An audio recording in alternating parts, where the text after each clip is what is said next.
이 시간 우리 함께 기도하겠습니다. 하나님 아버지 감사합니다. 주님만이 우리의 산성이시요 우리의 강한 우리를 보호해 줄 유일한 성인 것을 고백합니다. 주님을 찬양하며 이 시간 또 이 하루를 시작합니다. 오늘도 이 하루의 주인 되어 주시고 우리의 생명과 우리의 모든 것의 주인이 우리 주님이신 것을 믿습니다. 이 시간 찬양하오니 주님 영광 받으시고 오늘 이 첫 시간을 주님께 올려드립니다. 예수님 이름으로 기도합니다. 아멘. 함께 찬양하겠습니다. 찬송가 585장입니다. 찬송가 585장 함께 찬양하시겠습니다. 찬송가 585장.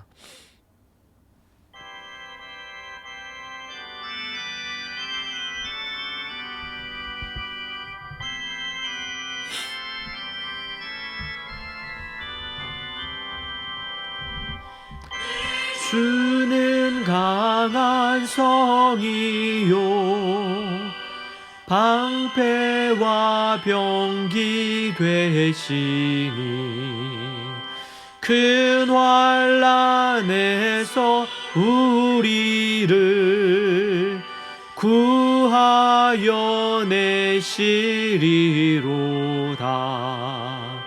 옛 원수 마귀는 이때도 힘을 써 모략과 권세로 무기를 삼으니 천하에 누가 당하랴.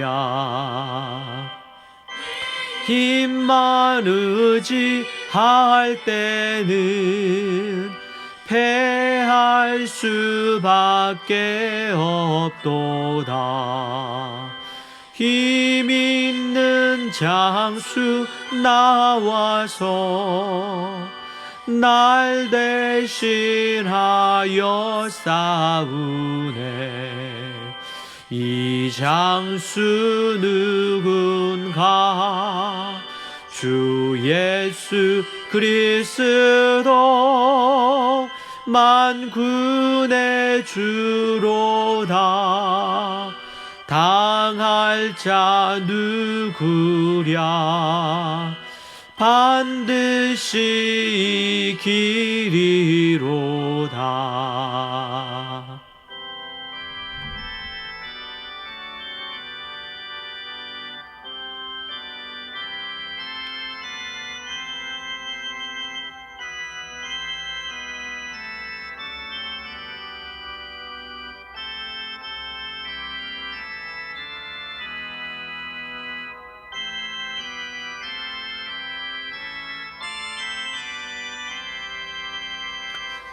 이 땅에 마귀들 끌어 우리를 삼키려 하나. 겁내지 말고 섰거라. 진리로 이기리로다.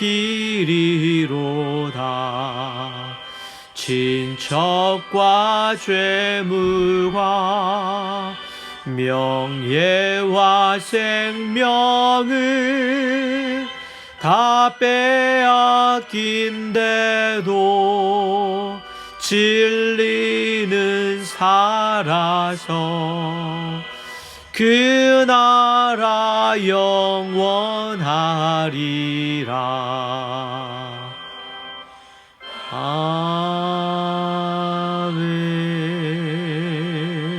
아멘. 아멘. 이 시간 함께 하나님의 말씀 대하겠습니다. 하나님의 말씀 로마서 1장 1절에서 7절 말씀입니다. 로마서 1장 1절에서 7절 말씀 함께 보겠습니다. 예수 그리스도의 종 바울은 사도로 부르심을 받아 하나님의 복음을 위하여 택정함을 입었으니 이 복음은 하나님이 선지자들을 통하여 그의 아들에 관하여 성경에 미리 약속하신 것이라. 그의 아들에 관하여 말하면 육신으로는 다윗의 혈통에서 나셨고 성결의 영으로는 죽은 자들 가운데 부활하사 능력으로 하나님의 아들로 선포되셨으니 곧 우리 주 예수 그리스도시니라.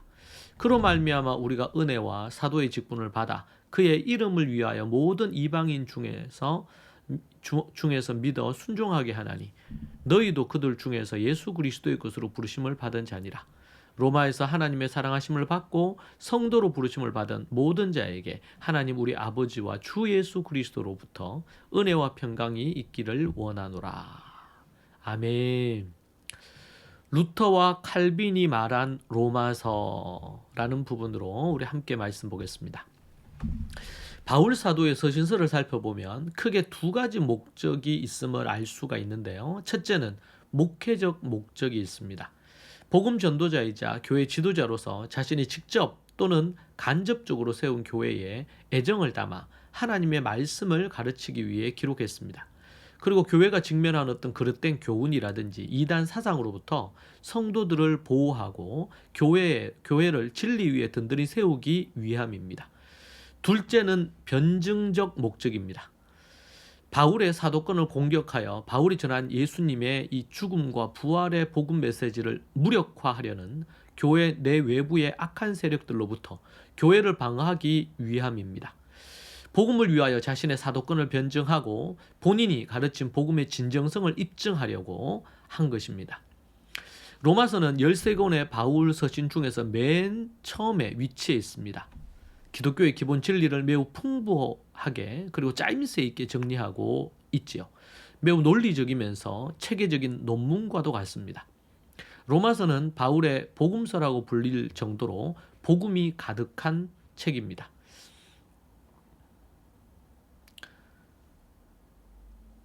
사복음서가 예수님의 삶의 행적을 사실 그대로 기록한 정기적 기록이라고 한다면 로마서는 예수님의 탄생, 성육신이죠. 그리고 십자가와 부활, 승천 등에 대한 그 근거와 구원, 죄, 믿음, 칭의, 화목, 은혜, 성화 등의 중요한 어떤 주제들을 믿는 자들에게 복음을 통한 이 구원의 전 과정으로 이것을 설명하고 복음적인 삶에 대해 구체적으로 설명해 주고 있는 부분입니다. 로마서는 바울 신학의 백미, 복음의 정수다, 기독교 사상의 면류관이다 이렇게 불릴 정도로 중요하게 인정받는 서신입니다. 바울 서신 하나만 선택하라면, 많은 서신 중에서 딱 하나만 선택하려면 단연 로마서일 것입니다. 종교개혁자 루터와 칼빈도 다음과 같이 로마서에 대해서 말합니다. 다른 서신은 그렇게 표현하지 않았더라도 로마서에 대해서 이렇게 말합니다. 로마서는 신약 성경 중 최고의 책이고 가장 순수한 복음이다 라고 루터가 말했고요. 칼빈은 성경 중 모든 보물애로 통하는 문을 열어놓은 책이 로마서다라고 말했습니다. 로마서를 기록한 사람은 사도 바울이지요. 초대교회 이후 바울의 저작설에 대해서 이의를 제기한 경우는 거의 없습니다. 그 이유는 초대교회 교부들의 증언과 바울이 기록한 다른 서신들과의 문체라든지 내용, 사상, 그리고 성격 등의 비슷한 점이 있습니다. 우리가 어떤 사람이 글을 쓰면 사용하는 단어나 표현이나 이런 것들이 유사한 부분들이 있겠죠. 여러 편의 글을 쓴다면 특히 1장과 16장의 인사말 등을 참조할 때 저자를 확정하는 성경 자체적인 증거가 내적 증거가 충분한 책이 로마서라고 할 수 있겠습니다. 편지의 저자인 바울은 열렬한 유대교인이었습니다. 다메섹에서 부활하신 주님을 만난 후 그리스도께서 사로잡혀서 나사렛 당의 수괴로 불리며 이방인의 사도로 사명을 감당했습니다. 그는 복음을 전하는 일과 교회를 각처에 세우는 일에 힘썼습니다. 그 애씀은 13통의 서신이죠. 개인 서신 4통과 교회를 향한 서신 9통으로 기록하게 되었습니다. 바울에 대해선 그는 누구인가에서 좀 더 자세하게 다루게 될 것입니다. 기대해 주십시오. 기록 연대와 장소를 우리가 생각해 보면 바울은 제3차 선교 여행 AD 56년에서 57년쯤에 그 중에 고린도에서 3개월 정도 머물렀습니다. 로마서는 그때 기록된 것으로 알려져 있습니다. 그 무렵 바울은 예루살렘 교회의 가난하고 병든 성도들을 위해 마게도냐와 아가야 성도들로부터 구제 헌금을 거두어 돌아오고 있었습니다. 기록 장소는 고린도에서 약 10km 정도밖에 떨어지지 않은 항구인 갱그레아일 가능성이 높습니다.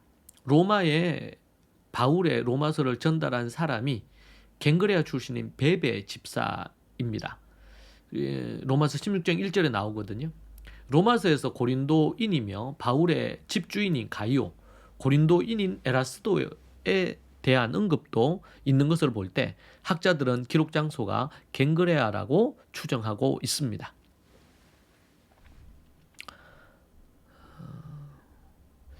우리는 이렇게 로마서의 기본적인 어떤 배경, 그리고 기록 목적이 목회적 그리고 변증적 목적을 갖고 있다라는 부분을 보았고요. 종교개혁자 루터나 칼빈도 이 로마서에 대하여 언급했던 것을 우리가 볼 수가 있습니다. 우리는 로마서를 우리가 좀 이제 서서히 스며들면서 로마서 속에 우리가 깊이 들어가서 그 속에 있는 놀라운 보화들을 우리가 캐내기를 소망합니다. 바울이 이것을 기록한 목적과 그리고 이 로마서가 갖는 그 위치를 우리가 잘 이해함으로 하나님의 말씀에 대한 더 깊은 이해가 있으면 좋겠습니다. 기도하겠습니다. 하나님 아버지 감사합니다. 정말 소망 없는 우리들에게 하나님의 빛을 우리에게 주시고 특별히 로마서라는 이 대단한 서신을 우리에게 바울을 통해 주심으로 하나님의 뜻을 더 분명히 알고 주의 말씀을 우리가 더 깊이 깨닫게 하시니 감사합니다. 주님, 우리 믿음의 모든 식구들이 로마서를 통하여 정말 하나님의 풍성한 은혜를 2023년도 누릴 수 있도록 도와주시고 인도하여 주옵소서. 진리 가운데 분명히 서서 요동하지 아니한 신앙의 기독교의 신앙의 기초를 견고히 세울 수 있도록 도와주시고 인도해 주옵소서. 예수님 이름으로 기도합니다. 아멘. 이 말씀 붙들고 함께 기도하겠습니다. 이 시간 우리 기도할 때에 하나님 앞에 오늘 말씀을 갖고 같이 기도했으면 합니다. 같이 기도하십시다. 주여, 하나님 아버지 주님 붙들어주시고 인도하여 주옵소서. 성령의 은혜와 능력으로 기름 부어주시고 역사해 주시기를 간절히 바라옵나이다. 주여, 도와주시고 인도하여 주옵소서. 우리 믿음의 모든 식구들이 하나님의 말씀 가운데 굳건히 서기를 원합니다. 로마서를 통해서 하나님의 진리가 풍부하게 세워지기를